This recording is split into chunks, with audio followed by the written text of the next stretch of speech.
Mi nombre es Delker Anaí Verdugo Matías y soy de Guatemala. Cuando niña tuve una infancia, podría decir que hasta los 12 años, bien, pero sufrí mucho de abuso, violencia. Am, Prácticamente toda mi vida fue así. Siempre escuchar gritos, golpes. Me casé a los 16 años tratando de escapar de ese círculo de violencia. Lo que quería era salir de mi casa, ya no sufrir golpes, abusos. Entonces me embaracé y sabía que embarazada mis papás me tenían que dejar irme de la casa con el papá de mi niña. Pero volvía a caer a lo mismo de parte de mis hermanos. Mi papá trabajaba prácticamente día y noche. Mi mamá era la que se hacía cargo de nosotros, pero pues por decir no había como autoridad en la casa, so, siempre mis hermanos hacían lo que ellos pues querían y siempre se peleaban entre ellos o nos golpeaban a nosotros los más chicos. Vivir toda la vida un ciclo de violencia y abuso era demasiado. La violencia con él empezó desde que estaba embarazada, como a los 4 meses, 5 meses de embarazo. El papá de mi niña empezó a maltratarme, a gritarme. Yo no sabía cocinar, era como un pretexto que empezó a encontrar para empezar los gritos, los insultos. Después fueron golpes. Como a los 17 años salí embarazada de mi segundo niño y pues todo empezó a ser peor aún porque él empezó a tener amantes, a dejar de mantenernos, hasta que empezó a abusar de mí, me obligaba a estar con él. Cuando él ya no pudo o ya no quiso sostenernos económicamente, me regresé a la casa de mis papás. Ahí él y mi cuñada, la esposa de mi hermano, empezaron a tener una relación. Yo a ella la veía como una hermana. Cuando ella llega a ser parte de mi familia, en ella encuentro una hermana, una compañera, una cómplice. Entonces cuando ella me duele lo que ella hizo porque creo que del papá de mis hijos estaba como acostumbrada, pues porque él ya lo venía haciendo durante mucho tiempo. Pero me dolió mucho lo que ella hizo. Mis papás la querían muchísimo, la veían como otra hija. Mi familia, para toda mi familia, ella, en especial ella, era muy querida por mi familia. Yo no supe cómo decirle a mis papás, mi esposo y mi cuñada tienen una relación, y salí huyendo para México. Estuve en México viviendo 6 meses. Llegué hasta Chihuahua y de ahí ya no supe cómo regresarme para mi casa. Ya tenía acá a mi hermana viviendo y no ganaba yo lo suficiente en México para sostenerme, había dejado a mis hijos en Guatemala con mi mamá y mi hermana me dijo que me viniera con ella y fue como llegué a Estados Unidos un 18 de octubre del 2005. Yo solo hablé con mi mamá para que ella me cuidara a los niños por unos meses, por 3 meses. Fue como yo me vine para México. Yo me fui a trabajar a un rancho. Yo soy estudiada en Guatemala, pero soy estudiada. Estudié 12 años de perito contador y técnico en computación. Yo fui violada desde los 7 años hasta los 12 años por un familiar. No voy a decir quién, solo fui abusada desde los 7 hasta los 12 años. Se detuvo el abuso hasta que yo decidí de niña ponerle un stop a la situación, un alto a la situación. Cuando yo empecé a, Cuando empezó el abuso con el papá de mis hijos, se empezó a dar de nuevo. Él empezó a abusar de mí. En ese entonces yo hubiera creído que era normal porque es mi esposo y mi pareja y le tengo que cumplir. Pero no es así. Si es en contra de tu voluntad es abuso. Y al venirme para México, yo lo que veía no era voy a abandonar a mis hijos, sino vamos a ser libres, porque mi hija en ese entonces tenía cerca de 3 años y hasta el día de hoy ella se acuerda, dice, ¿te acuerdas cuando mi papi te tiró un zapato y yo me puse en medio? Eso no era una vida que yo quería para mis hijos, porque ellos estaban viviendo lo mismo de lo que yo traté de huir a mis 16 años. Me costó mucho cruzar el desierto. Duramos 7 días perdidos, sin agua, sin comida. Y cuando mi hermana hizo el trato con el coyote, dijo que me iban a cobrar $2,500.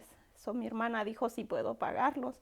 Pero al llegar a Arizona nos secuestraron al grupo que venía, me secuestraron y eran ya $5,000 que pedían por mí. Y mi hermana no podía juntar tanto dinero. So, en Arizona me escapé de los coyotes. Nos Éramos 3 mujeres y unos 13 hombres. Nos tenían como prostitutas porque nos quitaron la ropa, nos pusieron minifaldas, camisetas, nos separaron del grupo de hombres, nos tenían en un cuarto con ventanas con ¿cómo se llama? Hierro, con hierro en las ventanas para que nos escaparan, para que uno no se escapara. Me empezaron a amenazar que si mi hermana no pagaba el dinero me iban a matar. Y mi hermana me dijo que ella no podía conseguir el dinero. Entonces las muchachas que estaban ahí me ayudaron a escapar de los hombres. Me escapé y empecé a correr por las calles hasta que encontré a alguien que hablara español y él me ayudó a encontrar a mi hermana. Le llamó a mi hermana que yo me había escapado. A un primo trabajaba, no sé, con personas, con coyotes, y esas personas me fueron a traer a la casa del señor que me ayudó, y fue como llegué hasta acá. Venía esperando un cambio, venía huyendo de violencia y de todo.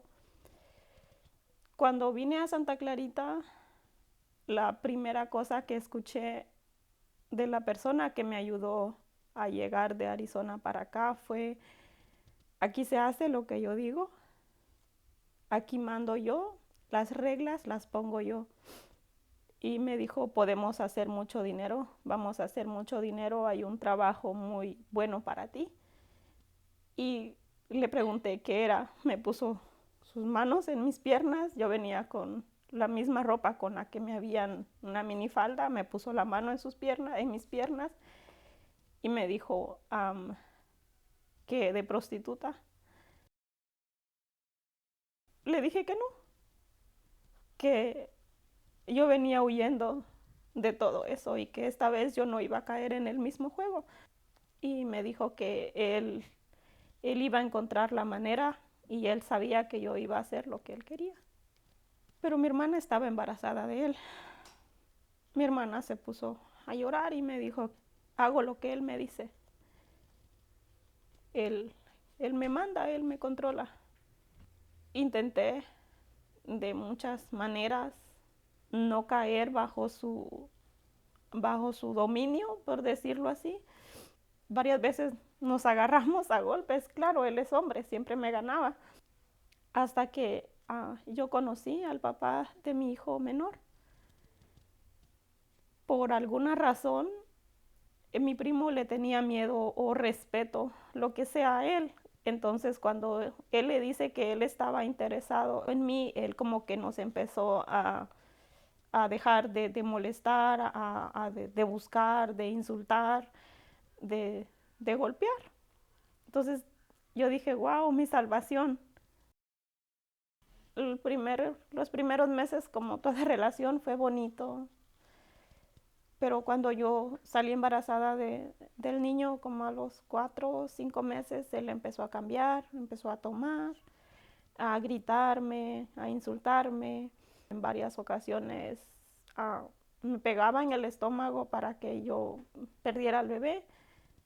En una ocasión empecé a sangrar y me encerró en el cuarto y no me dejó ir al hospital. En ese entonces él era residente.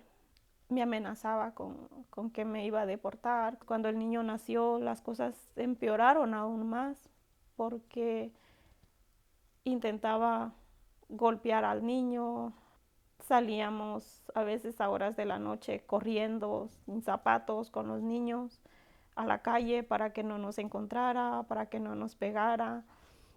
En una ocasión al bebé de mi hermana estaba recién nacido y lo agarró de sus patitas e intentó estrellarlo contra la pared.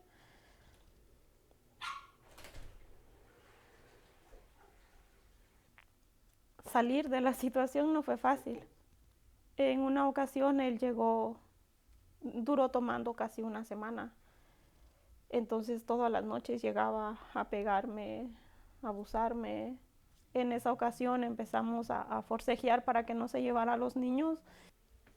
Él siempre nos decía que se iba a quedar con los niños, que nos iba a deportar. Nosotras en ese entonces creíamos todo lo que nos decía, no sabíamos de leyes, no conocíamos nuestros derechos. Estábamos a ciegas. Llamé a la policía, dije, no importa lo que vaya a pasar, si se los llevan, pues de pronto van a vivir mejor en, en otro lado que una vida así. De pronto él, al final de cuentas, los va a matar a ellos o nos va a terminar matando a nosotras. Llamé a la policía. A él lo metieron preso por 3 días a la cárcel. Un hermano de él que vivía en Silmar llegó a la casa y me dijo, si tú levantas cargos, mi mamá dice que me voy a llevar el niño para allá. Al siguiente día yo tenía que ir a firmar para levantar cargos o no. Él fue conmigo y él cargaba a mi hijo. Me dice, si levantas cargos, ya sabes qué pasa. No levanté cargos en contra de él. Salió libre, nosotras nos fuimos de la casa, fuimos a rentar un cuarto.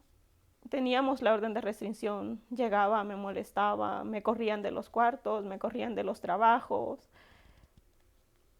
Llegó un punto en el que habían veces que no teníamos que comer, no teníamos cómo atender a los niños.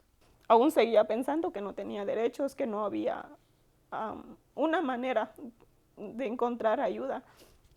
Me vigilaban sus amigos afuera de la casa. Si yo salía, había algún amigo, un borracho siguiéndome. Siempre había alguien siguiéndome para todos lados, como un guardaespaldas, que le pasaban a él todo el reporte de donde yo estaba. Hasta que le dije a mi hermana, estoy cansada, estoy aburrida, esto no es vida, no le veo salida. Había un palo tirado afuera y salí con el palo y le di como 3 palazos a la seguridad que tenía y le dije que si lo volvía a ver ahí, lo iba a matar, le iba a hacer algo. Le dije, o te llamo a la policía o te mato o a ver qué pasa o me matas, algo va a pasar. Pero si tú me vuelves a seguir, le dije, no respondo. Le digo, y ve y díselo que no te quiero volver a ver acá porque no respondo. Y salió corriendo y se fue y ya nunca lo volví a ver al seguridad que cargué por mucho tiempo. Después de eso empezó a alejarse de nosotros, a ya no buscarme y ya llegó el momento en el que ya no lo volví a ver, ya no supe nada de él. Luego empecé a darme cuenta que sí tenía derechos. Um, Le puse una orden de manutención, la orden de restricción seguía vigente, agarré la custodia física y legal de mi hijo. Me enteré de una persona, de una amiga de mi hermana, que ella había ha arreglado papeles por medio de una oficina a causa de abuso, de violencia doméstica. Entonces, y me dieron un listado, una hoja de varias oficinas y me dijeron, la más cercana es esta, que era Carecen. Y así fue como llegué a Carecen. Me dijeron que sí me podían ayudar, que, que sí había una posibilidad, que fuera por mi reporte de policía para que la abogada revisara mi caso. Me sentí contenta y al mismo tiempo dudosa de que, de que después de tantas cosas, algo tan bueno como eso, o sea, me va a pasar a mí. ¿Es posible que eso me pase a mí? Después de todo, um, puedo decir que ha valido la pena, que todo lo que he pasado tiene una razón, un porqué. Um, He aprendido la lección, he, he roto ese círculo de violencia en mi vida y me aseguro de que mis hijos no vivan lo mismo que yo, que la vida de mis hijos sea la vida que a mí me hubiera gustado tener, que a mí me hubiera gustado vivir, ser libres e independientes. Sí creo en la esperanza y tengo fe en Dios, que, que todas las cosas te ayudan a bien. Si hay ayuda, si hay esperanza. No solo agarré mi permiso de trabajo, tengo mi residencia. Con mi permiso de trabajo tuve la bendición de poder traerme a mis 2 hijos que había dejado en Guatemala. Los tengo conmigo, estoy a punto de empezar su trámite de residencia. Estoy casada, me casé hace 3 años. Y en mi casa no se escuchan gritos, no hay insultos, no hay ofensas, ni por parte de mi pareja, ni entre mis hijos. Me esfuerzo para que eso no pase, para que ellos no sean abusados ni sean abusadores en el futuro. Mi nombre es Delker Anaí Verdugo Matías y yo creo que hay esperanza.